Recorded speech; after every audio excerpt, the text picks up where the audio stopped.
schön很viel。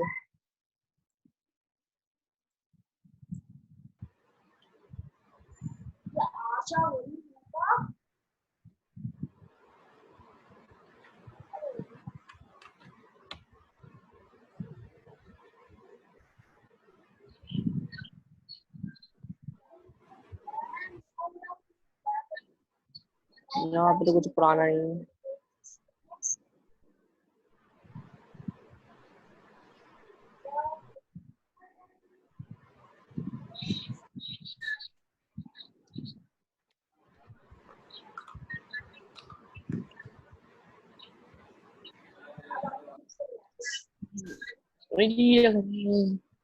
मेरी सारी क्लास हो लगता है अभी तो।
इतनी शांति है रे भैया, जो शांति शांति।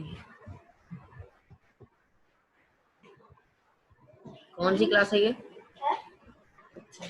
मैथ्स की है, तुम्हारी साइंस की क्या थी?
अर्नव,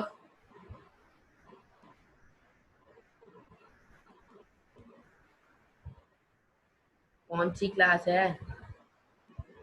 ये कौन है? Good morning sir. Good morning sir.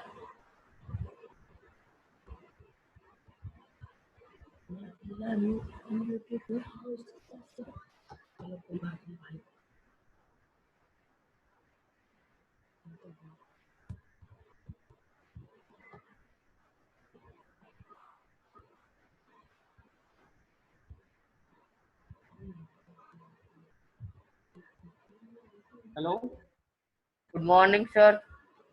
नहीं, good afternoon, good afternoon. Sorry, good afternoon sir. मैं भी ना गुड मॉर्निंग बोलता रहता गुड हूँ, सबको आफ्टरनून, गुड मॉर्निंग गुड याद आ गया आफ्टरनून, है। Good sir afternoon. Good morning बोल बोल के गुड मॉर्निंग याद हो जाती है। सही बात। चलो कोई बात नहीं, अब गुड आफ्टरनून हो रही है वैसे।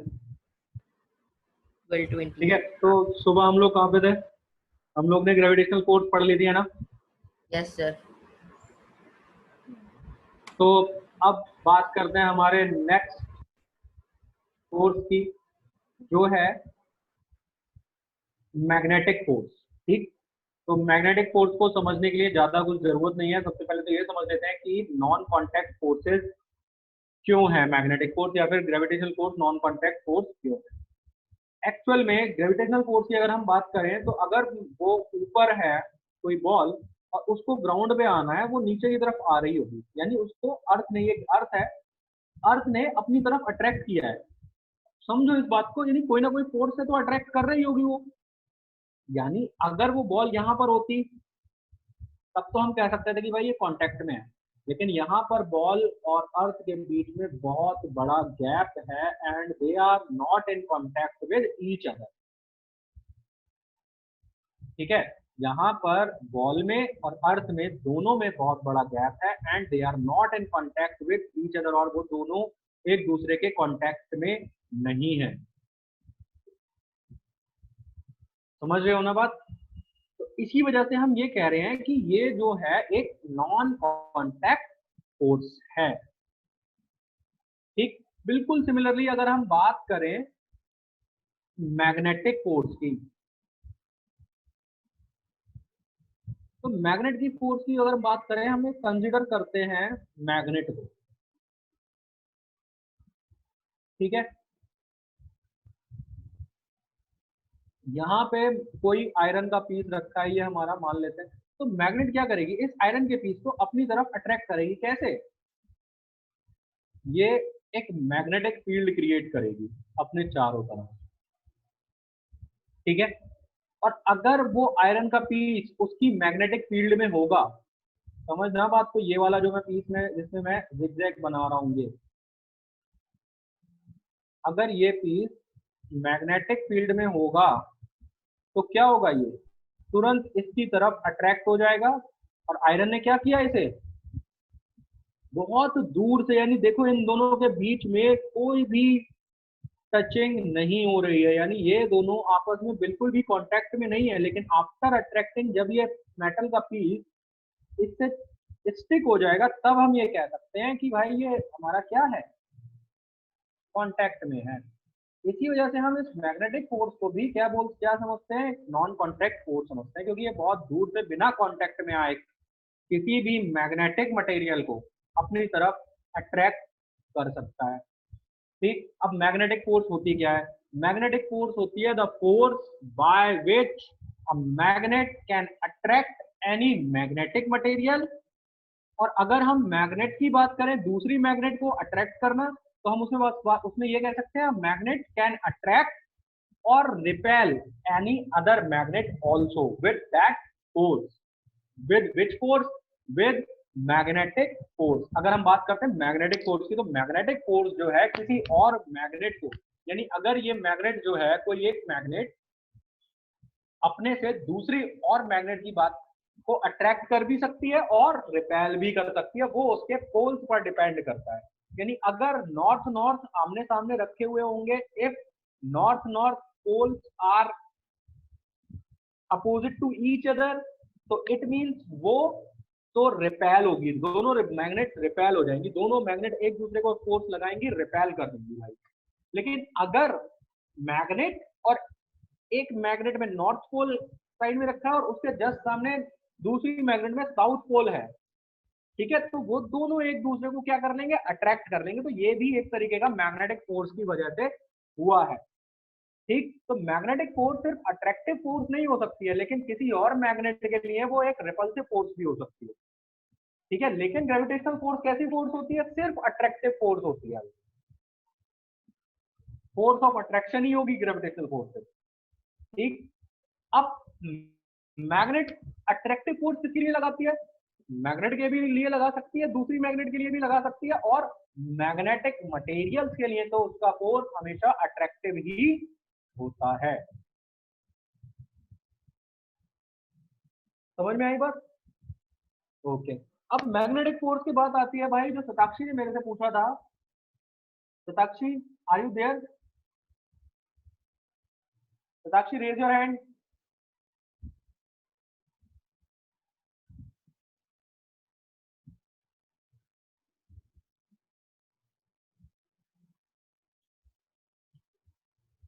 Shatakshi is not there.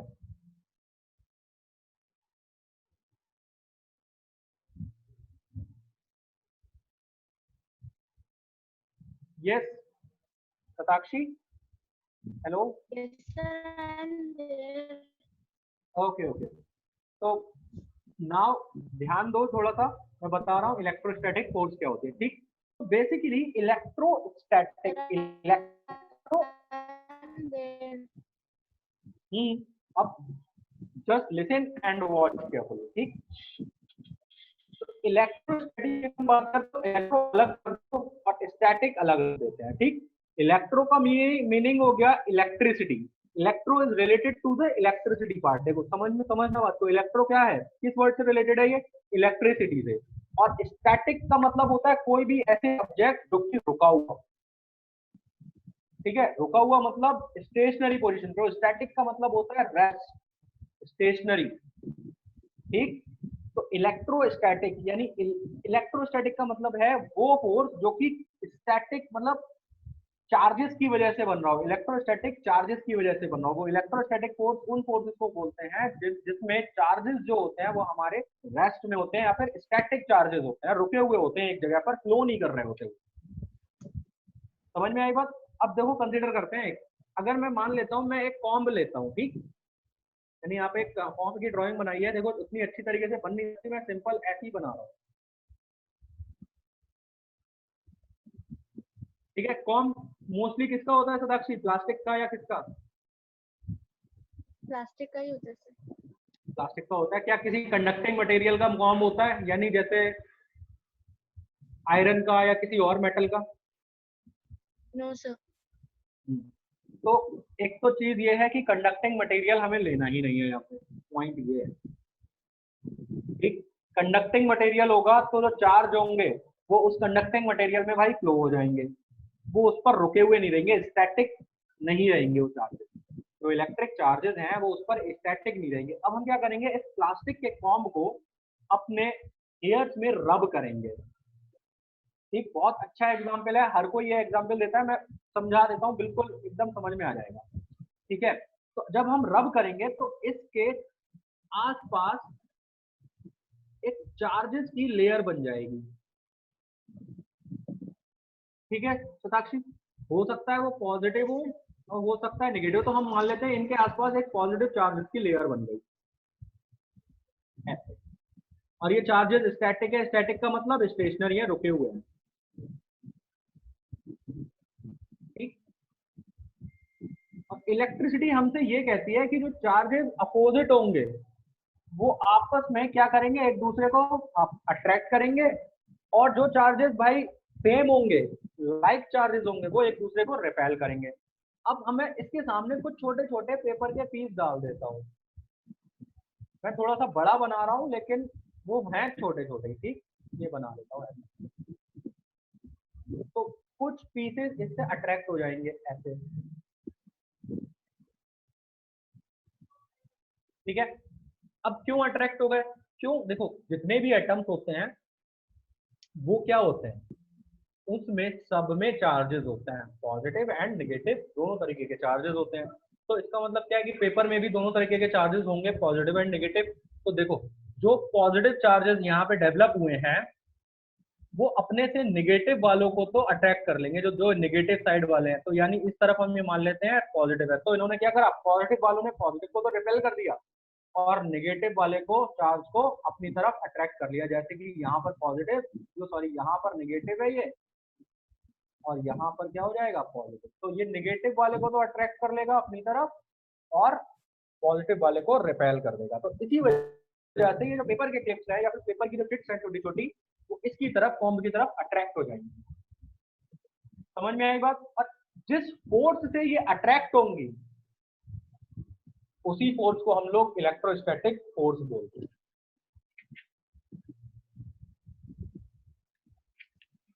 बोलो समझ आ गई बात कि नहीं आई? यस सर, आ गया।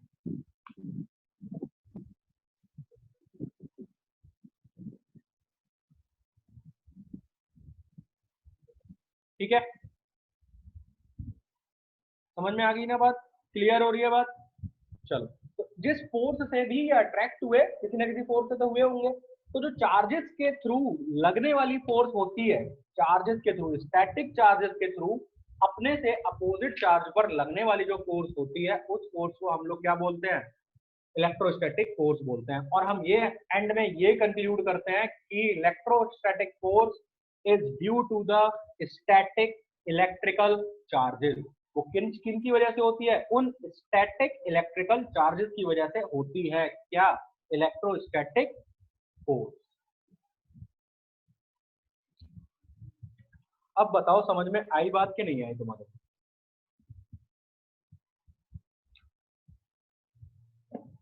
अगर सबके समझ में आ गई है तो प्लीज एक बार थम्स अप कर दो।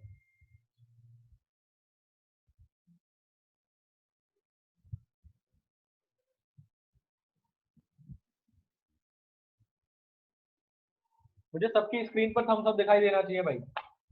I want.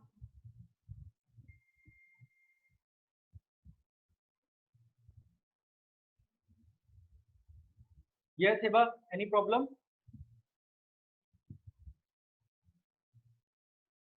Hello?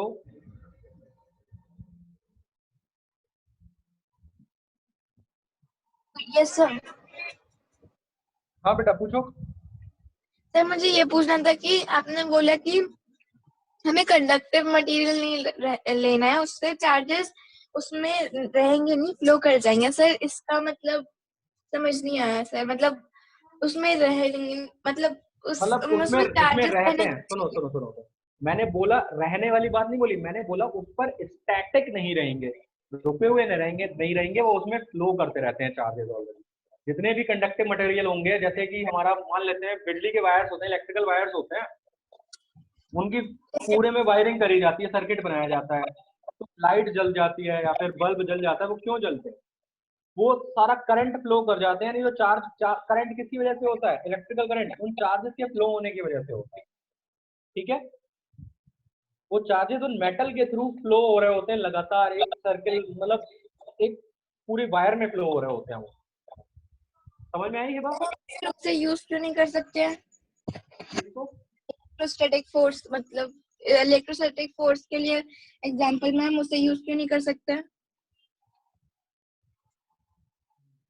Conducting material को यूज क्यों नहीं कर सकते हैं? Yes sir. हमारी बॉडी क्या है, कंडक्टिंग है नॉन कंडक्टिंग मटेरियल है? कंडक्टिंग शायद। आपको करंट लगेगा, आपको किसी ने छू लिया, उसको भी करंट लग जाएगा, उसको कोई और छुएगा तो उसको भी लग जाएगा। तो इट मीन क्या है, आपकी बॉडी में कंडक्टिंग। से भी करंट फ्लो हो रहा है, कंडक्ट कर रहा है, आपकी बॉडी भी करंट कंडक्ट कर रही है। समझ में आ रही है बात? यस तो सर। अगर मैं अर्थ पर खड़ा हुआ हूँ नंगे पैर या फिर कैसे भी, तो क्या होगा बताओ? तो जो चार्ज होंगे वो सारी हमारी बॉडी में एब्जॉर्ब हो जाएंगे और फिर वो हमारी बॉडी से अर्थ में भी जा सकते हैं अगर मैं नंगे पैर खड़ा हुआ हूँ। Okay sir. ठीक है? Yes sir. तो इसीलिए मैं बोल रहा हूँ कंडक्टिंग मटेरियल में चार्ज स्टेबल नहीं रहते हैं, रुके हुए नहीं रहेंगे, स्टैटिक नहीं रहेंगे। वो फ्लो कर जाएंगे, वो कंडक्ट हो जाएंगे चार्ज सारे के सारे। और सर अपोजिट चार्जेस सिर्फ तभी तभी अट्रैक्ट होंगे जब वो स्टैटिक होंगे। ऐसा भी नहीं है, अपोजिट चार्जेस अट्रैक्ट वैसे भी होते हैं। जब हम इलेक्ट्रिसिटी वाला चैप्टर पढ़ेंगे तब समझ में आएगा ये। मतलब अभी सिर्फ इतना समझो कि फोर्सेस जो है, इलेक्ट्रोस्टैटिक फोर्स जो है वो चार्जेस की वजह से होती है और अपोजिट चार्जेस को अट्रैक्ट कर लेते हैं। ठीक है, अभी बेसिक जब हम लोग पढ़ेंगे इलेक्ट्रिसिटी के बारे में तब हम ये समझेंगे कि कैसे अट्रैक्शन हो रहा है। ठीक है, यस सर। ओके ठीक। तो इलेक्ट्रोस्टैटिक फोर्स का ये है पूरा क्लियर। ठीक, अब इसके बाद पॉइंट जो आता है वो आता है हमारा बेटा प्रेशर। इसके बाद जो टॉपिक आता है वो आता है प्रेशर।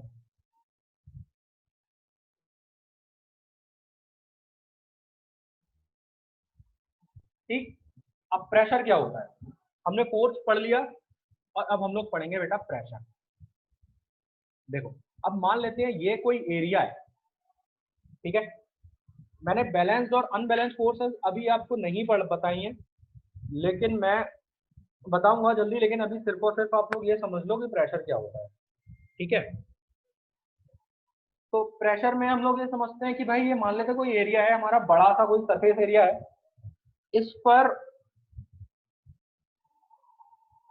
पर एक फोर्स लग रही है किसी भी ऑब्जेक्ट की वजह से। मान लेते हैं वो 20 न्यूटन की फोर्स है।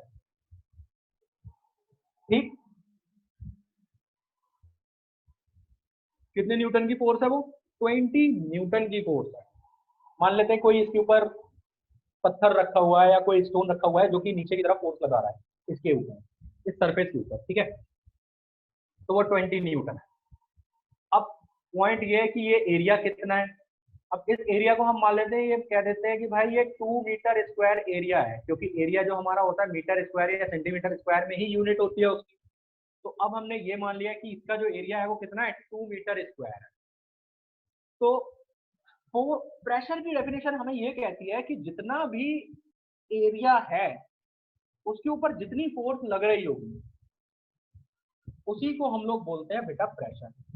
Pressure is force per unit area, यानी किसी एक यूनिट एरिया पर जितनी फोर्स लग रही है वही हमारी क्या है, प्रेशर है। देखो इसका फॉर्मूला क्या होता है, pressure is equal to force per unit area, force per unit area.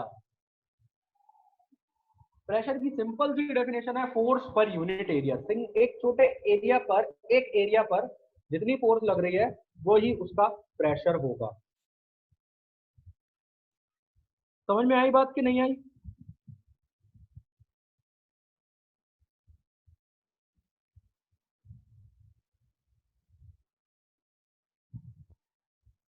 Hello, अगर समझ में आ गया है, प्रेशर की डेफिनेशन समझ में आ गई है आप लोग को, तो प्लीज एक बार थम्स अप कर दो ताकि मेरे को पता चल जाए कि तुमको समझ में आ गया है।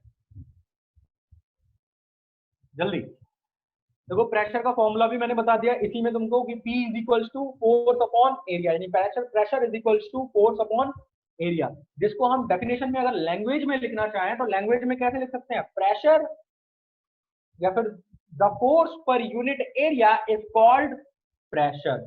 ठीक है, यानी अगर ये कोई एरिया और इस पे फोर्स इस तरीके से लग रही है तो force per unit area is called pressure on that area.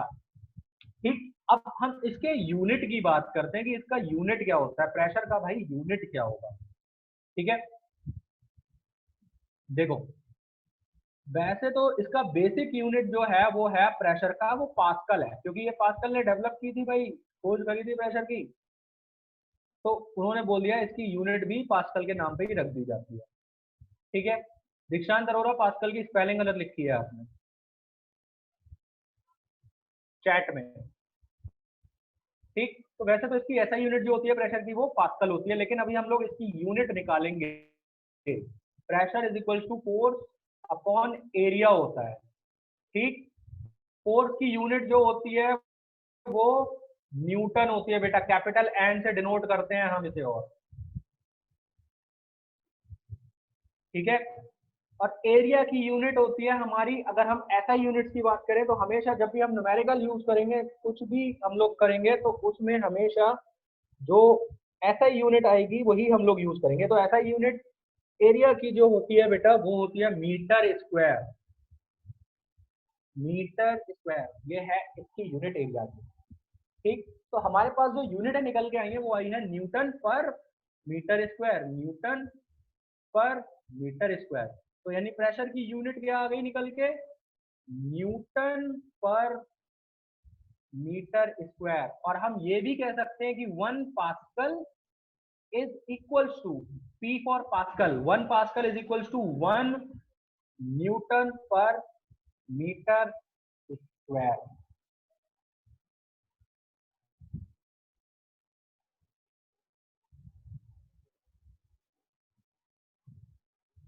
ठीक है, समझ में आई बात?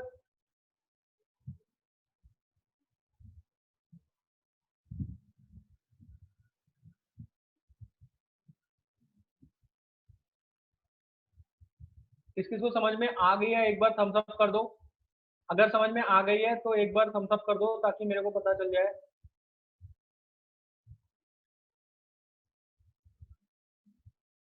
Okay, very good.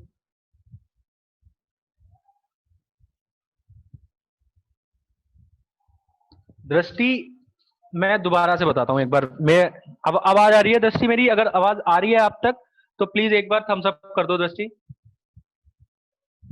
Hand raise करो दृष्टि।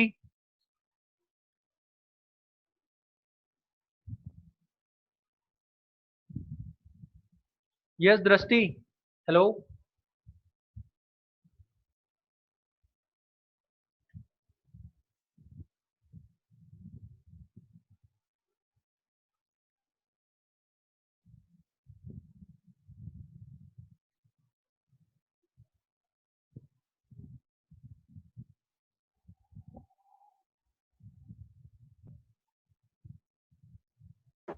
Excuse me, sir.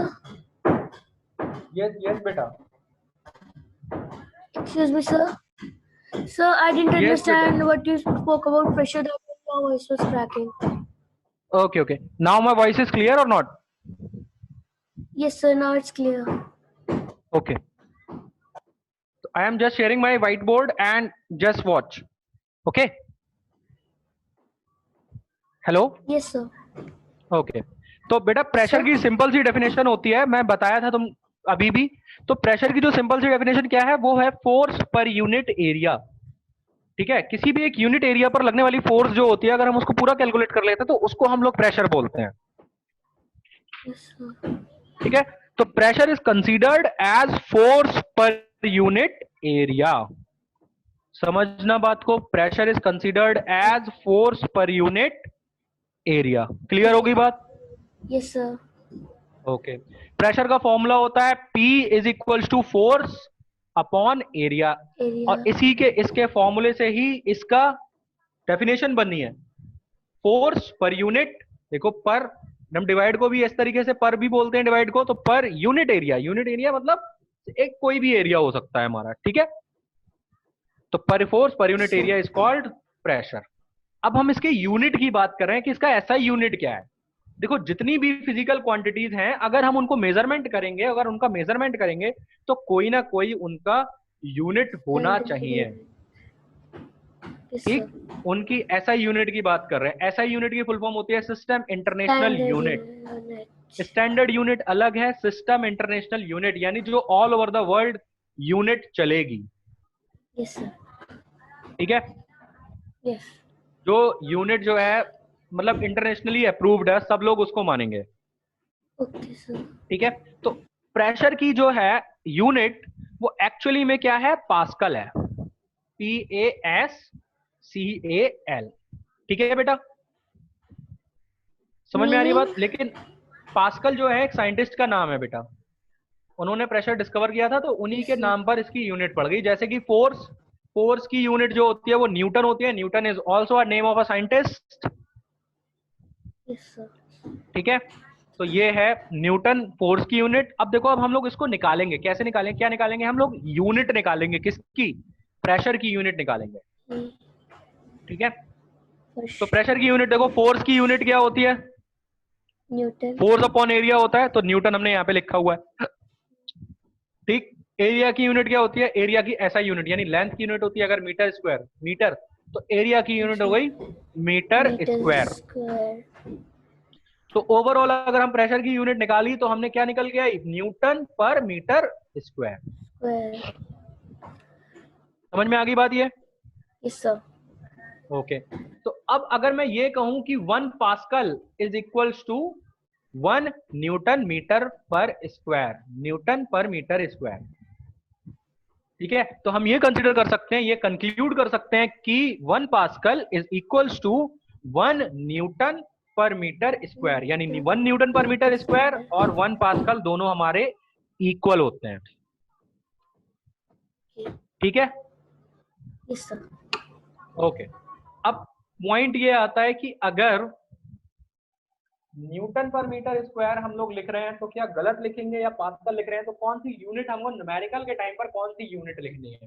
ठीक है, कई सारे बच्चों का ये क्वेश्चन रहता है कि सर न्यूमेरिकल के टाइम पर कौन सी यूनिट लिखनी है हमें, अगर हम प्रेशर के न्यूमेरिकल कर रहे हैं तो न्यूमेरिकल के टाइम पर कौन सी यूनिट लिखनी है हमको। और यूनिट लिखना बहुत इंपॉर्टेंट है, किसी भी न्यूमेरिकल का आंसर लिखेंगे हम तो उसके आगे उसकी यूनिट लिखना बहुत इंपॉर्टेंट है। जैसे कि अगर कोई लेंथ है, सिमिलरली अगर कोई लेंथ है तो लेंथ में मैंने ये नहीं लिख सकता सिर्फ 2, मुझे उसके आगे मीटर या किलोमीटर लगाना पड़ेगा, मतलब 2 तो it is just a number. ठीक है, अगर मैं ये कहता हूं कि मैं 2 चल के आया हूं तो ये तो 2 तो बस जस्ट अ नंबर है, it is just a number, not a measurement.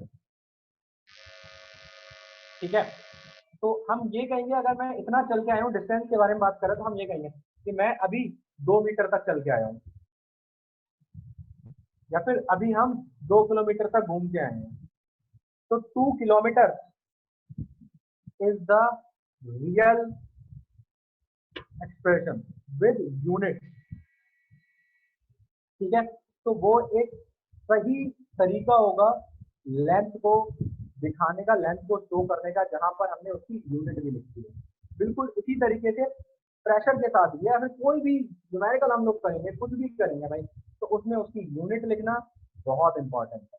तो हम अगर प्रेशर की कोई भी फॉर्मूला कर रहे हैं या फिर कोई भी एक ऐसा क्वेश्चन कर रहे हैं जिसमें हमें यूनिट लिखनी है, तो भाई यूनिट को हम न्यूटन पर मीटर स्क्वायर भी लिख सकते हैं और पास्कल भी लिख सकते हैं। यानी अगर किसी भी क्वेश्चन का आंसर आता है, मान लेते हैं 250 पास्कल, चलो हम एक न्यूमेरिकल करके देखते हैं। ठीक है, मान लेते हैं कि एक एरिया है हमारे पास 20 मीटर स्क्वायर का, उसके ऊपर 100 न्यूटन की फोर्स लग रही है उस एरिया के ऊपर, तो यानी हमारी F इज इक्वल टू कितना हो गया 100 न्यूटन, और एरिया इज इक्वल टू कितना हो गया 20 मीटर स्क्वायर। ठीक, फॉर्मूला होता है हमारा P is equal to F upon A।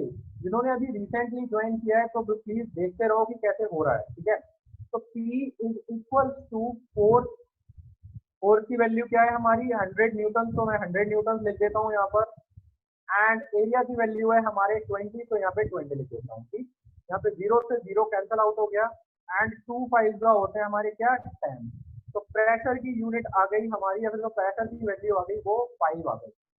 अब मैं यहाँ पर भाई 5 नहीं लिखा छोड़ सकता अकेला, तो मैं यहाँ पर क्या लिखूंगा, या तो पास्कल लिखूंगा 5 पास्कल, और I can write Newton per metre square also.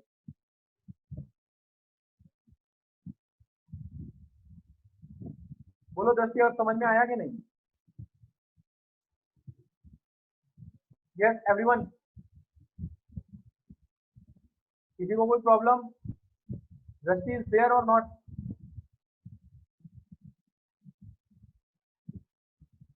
Yes दृष्टि,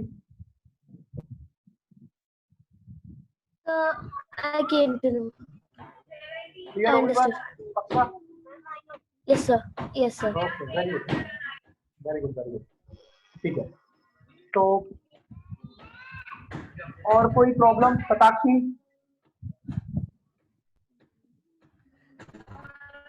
मैं बात no problem yes Shatakshi, sir, no okay problem. Preksha, Preksha, yes sir. Any problem बेटा? एनी No, प्रॉब्लम और query you are having? Okay okay, चलो ठीक है। तो ये थी हमारी भाई प्रेशर की कहानी पूरी। प्रेशर को कैसे एक्सप्रेस करना है, यूनिट कैसे एक्सप्रेस करनी है, डेफिनेशन क्या होती है, वो सारी चीजें मैंने प्रेशर से रिलेटेड तुम लोग को समझा दी। अब प्रेशर के बाद हम लोग इसके न्यूमेरिकल्स भी करेंगे। न्यूमेरिकल्स मैंने काफी सारे करवाए दिए हैं और आएंगे भी न्यूमेरिकल्स, ध्यान रख लेना, इसके न्यूमेरिकल्स आएंगे भी, ठीक है।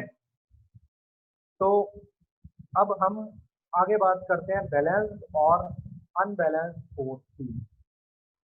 वैसे तो टाइम कम रह गया है मेरे पास, क्योंकि अगर मैं इस टॉपिक को उठाऊंगा तो बहुत ज़्यादा देर हो जाएगी, मतलब बहुत थोड़ा सा लंबा टॉपिक है।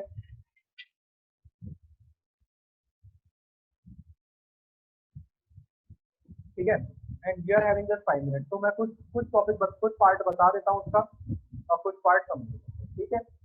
तो बैलेंस और अनबैलेंस फोर्सेस को करने से पहले हम लोग क्या करेंगे, पहले उसको रिजॉल्व करना सीखेंगे कि हमें रिजॉल्व कैसे करना है,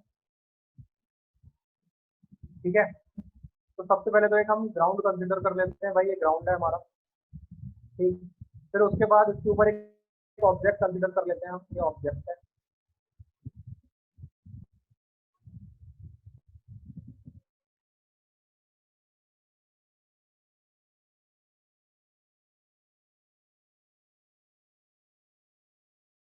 पूरा ऑब्जेक्ट हो गया, ठीक। अब एक तो फोर्स इसके ऊपर ये लग रही है, एक फोर्स ये लग रही है। अभी मैं दो दो फोर्सेस करके बता रहा हूँ, एक फोर्स इसके ऊपर ये लग रही है, देखो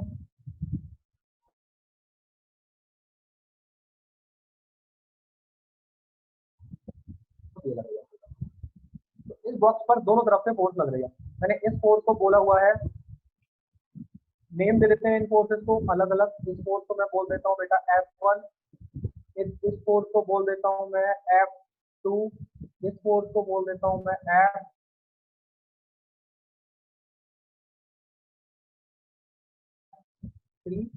F4। अभी सिर्फ इतना समझते हैं कि करते कैसे हैं, तो रिजॉल्व कैसे करते हैं, हमें फोर्सेस को एक्सप्लोर कैसे करेंगे, रिजॉल्व कैसे करेंगे। देखो, अगर मैं F1 की तरफ जाऊं और F3 की तरफ जाऊं, तो ये देखो ये दोनों जो हैं अपने अपने डायरेक्शन से एक दूसरे के अपोजिट डायरेक्शन में है। एक इस तरफ जा रही है और एक इस तरफ जा रही है, तो ये दोनों क्या है, अपोजिट डायरेक्शन में है भाई, ठीक। तो जब भी फोर्सेस हमारी अपोजिट डायरेक्शन में होती हैं, तो वो उन दोनों का हम लोग क्या करते हैं, डिफरेंस निकालते हैं बेटा।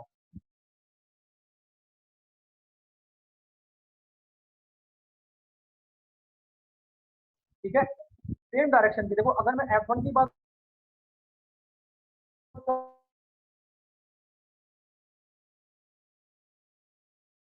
करूं, ठीक है, तो F1,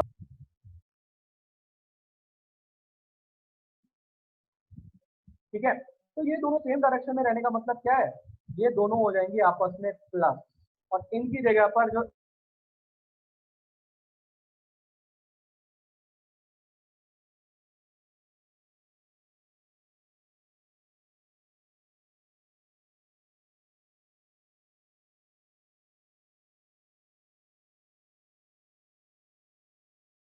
आएगी उसको हम बोलेंगे भाई F3 प्लस F4, ठीक। अब देखो जरा, ये फोर्स और ये फोर्स हमारी दोनों क्या है, एक दूसरे के अपोजिट डायरेक्शन में है। इसी वजह से ये दोनों, ये फोर्स और ये फोर्स एक दूसरे को डिफरेंस कर देंगे, यार ये एक दूसरे से डिफरेंस हो जाएंगे। इन दोनों फोर्सेस का हम लोग डिफरेंस निकालेंगे। डिफरेंस कैसे निकालते हैं, माइनस करके या फिर सब्ट्रैक्ट करके। लेकिन अब इसमें ये सोचना पड़ेगा कि कौन सी फोर्स में से कौन सी फोर्स डिफरेंस मतलब माइनस होगी या सब्ट्रैक्ट होगी। तो एक बात दिमाग में रख लो कि जो भी फोर्स ज्यादा होगी अदर फोर्स से, उस वाली फोर्स में से स्मॉलर वाली फोर्स जो होगी, यानी जो ज्यादा वाली फोर्स होगी उसमें से कम वाली फोर्स सब्ट्रैक्ट हो जाएगी, और जो फोर्स हमारी निकल के आएगी वो एक सिंगल फोर्स निकल के आएगी। मान लेते हैं वो फोर्स ये है, वो हो गई उनकी क्या, रिजल्टेंट फोर्स।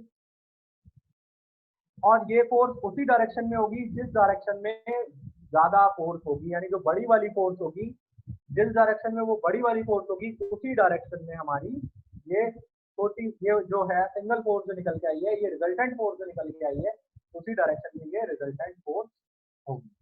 ठीक, अब इसको मैं बिल्कुल न्यूमेरिकली एक्सप्रेस करूंगा, कल इसको एक्सप्रेस करेंगे हम लोग, समझेंगे कैसे क्या होना है।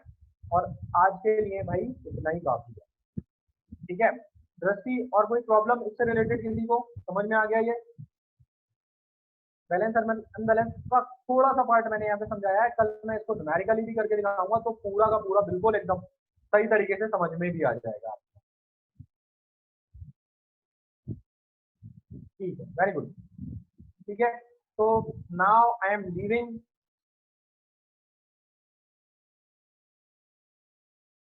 I care all of you.